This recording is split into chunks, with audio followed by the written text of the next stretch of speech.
জীবনে যদি আপনি বড় হতে চান তো কোনো কাজকে ছোট করে দেখবেন না। সব কাজে আপনার সফলতা আছে যদি সেটা আপনি মনোযোগ সহকারে করেন। তো আসসালামু আলাইকুম। রেসিপি বাই নাহার কিচেনে আপনাদের সবাইকে স্বাগতম। কেমন আছেন সবাই? আশা করছি সবাই ভালো আছেন। আমিও আলহামদুলিল্লাহ ভালো আছি। তো এই তো দেখেন আজকে একটু রান্না বান্না শেষ করে তারপরে একটু একটা কাজ শিখতে যাব। তো কাজটা প্রথমে হয়তো আপনারা দেখেই বুঝে নিচ্ছেন। তো আজকের এই রান্নাবান্নাগুলো আজকেরে না, কিন্তু এগুলো হচ্ছে আরও 2-1 দিনের আগের ভিডিও আপনাদের সাথে আজকে শেয়ার করতেছি। কারণ এত ব্যস্ততা ভিডিও করা হয় নাই, সেজন্য আগের রান্নাগুলো দেখাইতেছি। এটা গত পরশুকার রান্না। তো নেট ছিল না, তারপর কারেন্ট ছিল না, সেজন্য আর এগুলো ছাড়তেও পারি নাই। যেহেতু ভিডিও করে রেখেছি তো আপনাদের সাথে একটু শেয়ার করা আর কি। তো সেদিন রান্নার জন্য আমি এখানে নিছি হচ্ছে আপনার শিং মাছ, একদম শুকনা শুকনা করে চড়চড়ি করলাম। তারপর হচ্ছে আপনার পটল দিয়ে ইলিশ মাছ সাথে রুই মাছের মাথা দিয়ে রান্না করছি, 2টা মাছ একসাথে করে দিলাম আর কি। তারপরে এই তো এখন যে দেখতেছেন মুরগির মাংসগুলো রেডি করতেছি। এগুলো হচ্ছে সন্ধ্যার সময় একটু শর্মা তৈরি করব, মানে রুটি দিয়ে শর্মা তৈরি করব আর কি। দোকানের মতো এগুলো করতে হলে আমার ওভেনের দরকার। তো দুঃখের বিষয় আমার একটা ওভেনের দরকার, ওভেন এখনও কিনা হয় নাই। তো সেজন্য চুলাতে ওদেরকে রুটি বানিয়ে তারপরে এই মাংসগুলো দিয়ে শর্মার মতো করে দিব, ওরা খাবে আর কি। মানে দুধের স্বাদ গোলে মিটানোর মতো আর কি। তো আমার নাফিস খেতে চাইছে শর্মা, তো আবার শর্মাটা অনেক পছন্দ করে, সেই জন্য শর্মা তৈরি করতেছি। শর্মা না আর কি, রুটি দিয়ে জাস্ট শর্মার মতো করা আর কি।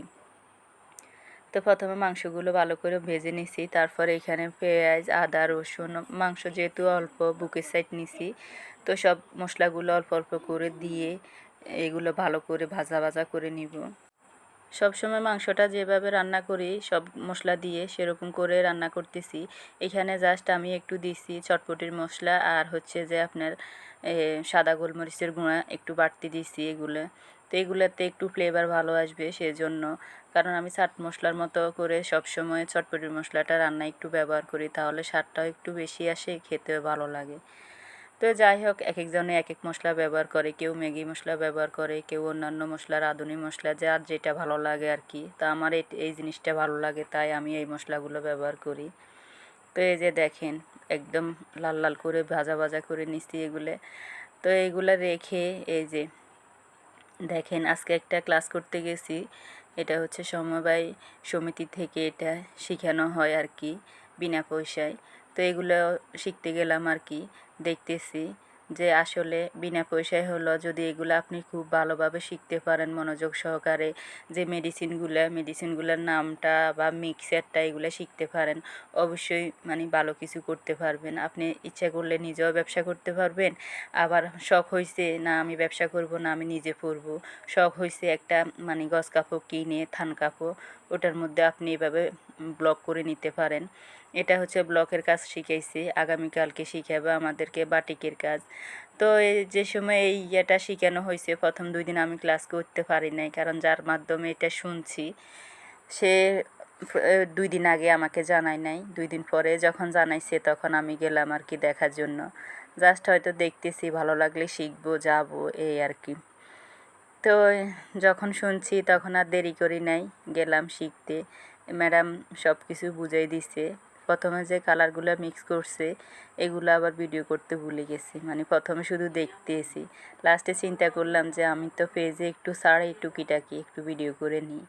তো এই যে দেখেন, মানে আপনি জীবনে যদি বড় হতে চান কোনো কাজকে ছোট করে দেখবেন না। সব কাজে আপনার জীবনে সফলতা এনে দিবে যদি আপনি সেগুলো ধৈর্য ধরে করেন। এই তো। তা আমিও চেষ্টা করি ছোটোবেলা থেকে, আমার এই একটা অভ্যাস, নেশা। কে কী কাজ করলো বা কাজটা কেমন হলো, দেখতে সুন্দর হলে আমিও সেই কাজটা করতে আমার একটু ইচ্ছে হয়। সেটা কাঁথা সেলাই করতে হয় বা অন্য যেই কোনো জিনিস রান্নাবান্না হোক, বা কেউ কোনো কিছু করতেছে দেখতে সুন্দর লাগতেছে আমিও করব, ওই একটা মনোভাব সবসময় আমার ভিতরে কাজ করে। তো যেই বাবা সেই কাজ, ওই কাজটা করাতে তারপরে গেলাম। এই যে ম্যাডাম আমাদেরকে খুব সুন্দর করে ডাইসগুলো দিয়ে বসায় বসায় দেখাইতেছে এভাবে ব্লক করতে হয় বা এভাবে কালার মিক্স করতে হয়, সব কিছু খুব সুন্দর করে, খুব ভালোই লাগছে। এখানে অনেক মানুষই ছিল, প্রায় 30-35 জন মহিলা ছিল, সব মহিলা। এখানে কোনো পুরুষ ছিল না, শুধু যে স্যার ছিল উনি পুরুষ, আর সবাই মহিলা। তো যাই হোক, এগুলো খুব ভালো একটা উদ্যোগ। যারা অনেক নারী আছে কিছু করতে চায় কিন্তু করতে পারে না, বা কোথায় থেকে শুরু করবে, কি করবে, এগুলো নিয়ে চিন্তিত। তো দেখেন, এই ছোট ছোট কাজগুলো আপনি শিখে যদি আপনি স্বাবলম্বী হতে চান, অনায়াসে হতে পারবেন। কারণ এগুলো যদি আপনি একবারে পুঁজি দেন, তাহলে প্রায় 1-2 বছর আপনি এগুলো দিয়ে কাজ করতে পারবেন। এই রঙগুলো বা ডাইসগুলো যদি আপনি একবারেই কিনেন, তাহলে কিন্তু আপনি অনেক কাজে করতে পারবেন। তো যাই হোক, আমার কাছে ভালোই লাগছে। যাওয়ার সময় আমি আবার আমার এক আন্টিকেও নিয়ে গেছি। তা আবার আমার মামাতো ননদ, আমরা 3 জনে গেলাম। গিয়ে এগুলা করতেছি, দেখতেছি, খুবই ভালো লাগছে। তবে দুঃখের বিষয়, যখন এগুলো শিখতেছি অনেক মানুষ, এত মানুষের ভিড়ে, তারপরে আবার কারেন্ট চলে গেছে, মাথা ব্যথা যে উঠছে বাইরে ভাই, এখনও মাথা ব্যথা করতেছে। ওইখানে 1 কাপ চা খাইছি, এখন বাসায় আসিও খাওয়ার পরে এখনও মাথা ব্যথা ছাড়ে নাই। এই হইল আর কি অবস্থা।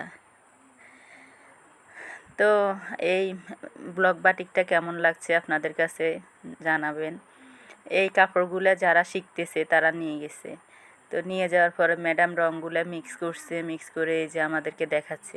তো এটার মধ্যে রঙটা দেখতে একটু হালকা রানী গোলাপি মনে হচ্ছে, কিন্তু যখন ইয়েতে বসাইছে আবের কাজগুলো স্পষ্ট ফুটে উঠছে, খুবই সুন্দর লাগছে দেখে।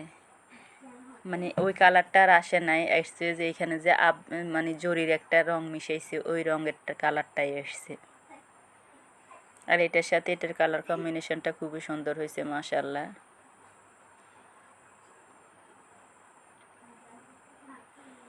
তারপরে এই যে আমরা একটু করতেছি, মানে যে এই রঙগুলা গোলা হয়েছে, গোলানোর পরে যেগুলা ছিল এগুলা যে কাপড় টুকরাগুলো আনছে এগুলা দিয়েই করতেছে আর কি। এই কাজটা কেউ শিখতেছে শখের বসে, কেউ শিখতেছে ফিউচারে বিজনেস করবে, কেউ বিজনেস করে, মানে এই কাজগুলো দিয়েই বিজনেস করে যেতে পারবে আরও ভালোভাবে, বা নিজের হয়তো কাপড়ের ব্যবসা আছে, এগুলো দিয়ে আরও ভালোভাবে আগে যেতে পারবে। আবার কেউ শিখতেছে সে এখানে চাকরি করবে, চাকরি মানে করা অবস্থায় সে ভালো পজিশনে যাবে, এই চিন্তা ভাবনা নিয়েই। তো সেইখান থেকে বলতেছি আর কি, জীবনে কোনো কাজকে ছোট করে দেখা উচিত না। তো যাই হোক, চলে আসছি আমরা, এগুলো শিখে আস্তে আস্তে সন্ধ্যা হয়ে গেছে। তারপরে এই যে আপনাদের সাথে শেয়ার করতেছি শর্মা তৈরি। দেখেন, শর্মার জন্য যে মাংসগুলো ইয়ে করলাম, মানে ভাজা ভাজা করে নিলাম, সেগুলোর মধ্যে এখন রুটি বানিয়ে সেগুলোর মধ্যে এই তো সালাদ করে নিছি। এই সালাদটার মধ্যে দেওয়া হয়েছে টমেটো সস আর আপনার হচ্ছে মেয়োনিজ। মেয়োনিজ দিয়ে সালাদ করে তারপরে এই যে রুটির উপরে দিয়ে এরপর মাংস দিয়ে এগুলোর রোল করে দিব, বাস হয়ে গেল শর্মা। তো আমার এই আজকের ভিডিওটি আপনাদের কাছে কেমন লাগছে, যদি ভালো লেগে থাকে ভালোবেসে পাশে থাকবেন। আর যারা আমার ইউটিউব চ্যানেল থেকে দেখেন, ইউটিউব চ্যানেলটি সাবস্ক্রাইব করবেন। যারা ফেসবুক পেজ থেকে দেখেন, ফেসবুক পেজটি ফলো করে দিবেন। আর যারা এই কাজটি অলরেডি করে দিয়েছেন তাদেরকে জানাই অসংখ্য অসংখ্য ধন্যবাদ। এই তো মাংসগুলো দেওয়ার পরে দেখেন আমি এভাবে রোল করে নিচ্ছি। তো ওদেরকে মাঝে মধ্যে আমি এভাবেই তৈরি করে দিই। তো এদের বলছি না, দুধের স্বাদ গোলে মিটানো ব্যাপার আর কি। তো এই যে দেখেন, রুটির মধ্যে এভাবে গোল করে দেওয়ার পর সবগুলো তৈরি করে নিছি। আমরা যেহেতু সদস্য হচ্ছি 5 জন, এই সেজন্য এগুলো একটু বেশি করে তৈরি করছি। 5 জনে 5টা খেয়ে যদি কারো আবার ভালো লাগে খাবে, এই আর কি অবস্থা।